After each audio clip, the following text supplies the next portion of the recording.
I never thought I'd end up here. In this enormous, cold city, among people who speak differently, look differently, live differently. But fate rarely asks. It simply takes you by the hand and leads you where you may not belong. My family needed money. My father could no longer work, my younger brothers and sisters looked up to me with hope.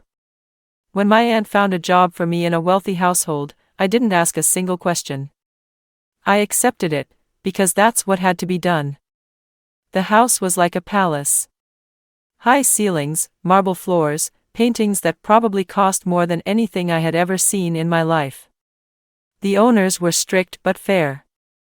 I learned to be invisible, to do my work quickly and silently. But there was one person who broke all that order. Mark. I didn't see him often, but every time he appeared, the air grew tense. A police officer.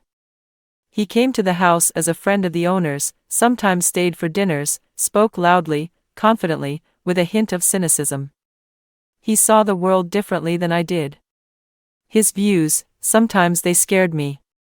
Sometimes they annoyed me. But I couldn't deny it, he caught my attention. I was angry at myself for it. It was wrong.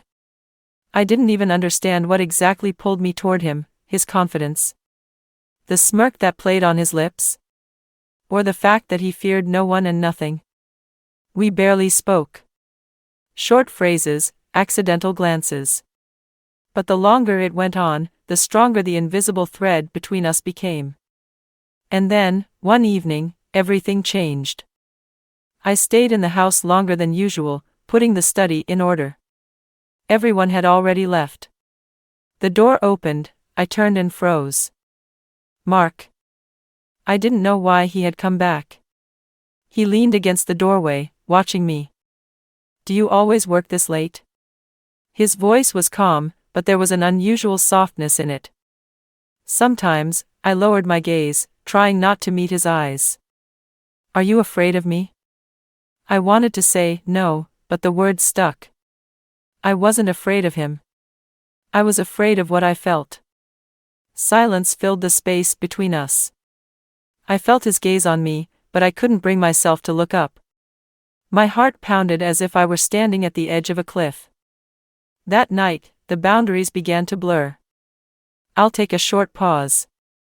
Write in the comments where you're listening from, your city or country. Have you ever experienced something similar in your life? Your thoughts and experiences are truly valuable. Don't forget to subscribe so you don't miss the next part. And now, I continue. I knew I had gone too far. That I had crossed a line from which there was no return. But why couldn't I stop? Our meetings were rare and secret. Fleeting moments stolen from reality. Glances that spoke more than words. Light touches, sometimes accidental, sometimes deliberate. Every time I saw Mark, fear flickered in my chest, but it was instantly drowned by the wave of something forbidden, something intoxicating. During the day, I was the perfect servant, quiet, unnoticed, eyes lowered. But at night, in the shadows of narrow streets, I became someone else. A woman who could choose. A woman who could feel. But with it came guilt.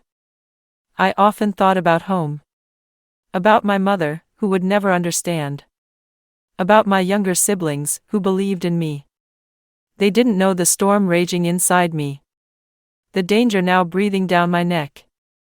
Mark was changing too. His usual sarcasm vanished when we were alone. There was something intense in his gaze, something dangerous, but not hostile. He looked at me in a way no one ever had. You're too close, I whispered one night when he stepped toward me. I know, his voice was low, strained. But he didn't move away. And neither did I. Hiding it was becoming harder. One day, I felt someone watching me. It was a fleeting sensation, a gaze, a presence just out of reach. Maybe it was just my paranoia. But days later, the hints started appearing. The lady of the house, who suddenly looked at me differently. The servants, who fell silent when I entered. Someone new.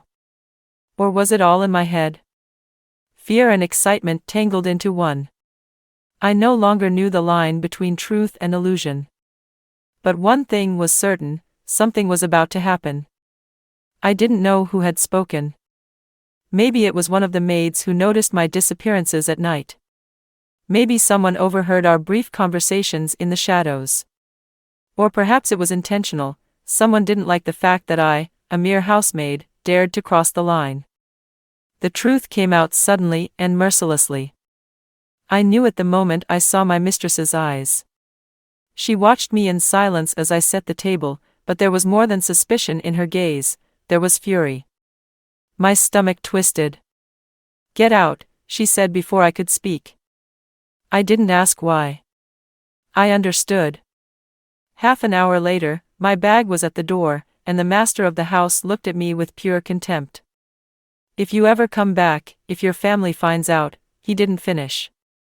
He didn't need to. I knew he could make my life unbearable. But the worst was yet to come. I tried to find Mark. I wanted to tell him it was over, that I was leaving. But when I saw him, I realized I didn't need to say anything. He already knew. His usual confidence was gone. He looked tired.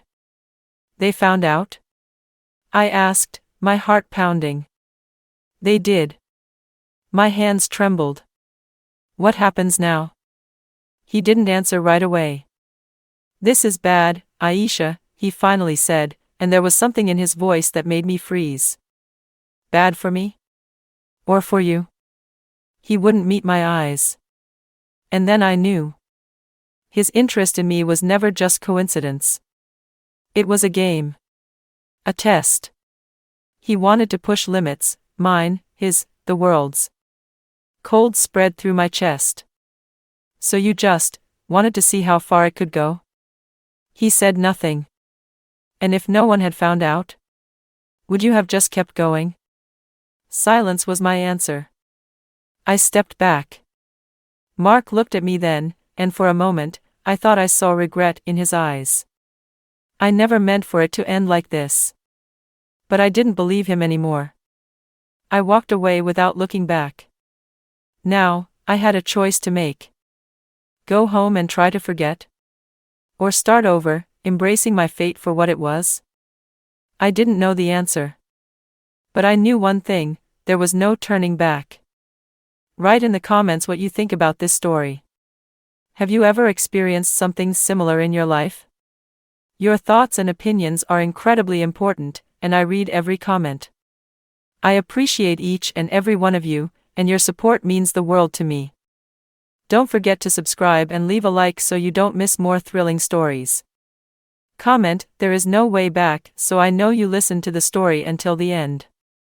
Wishing you a great day, and see you in the next episode.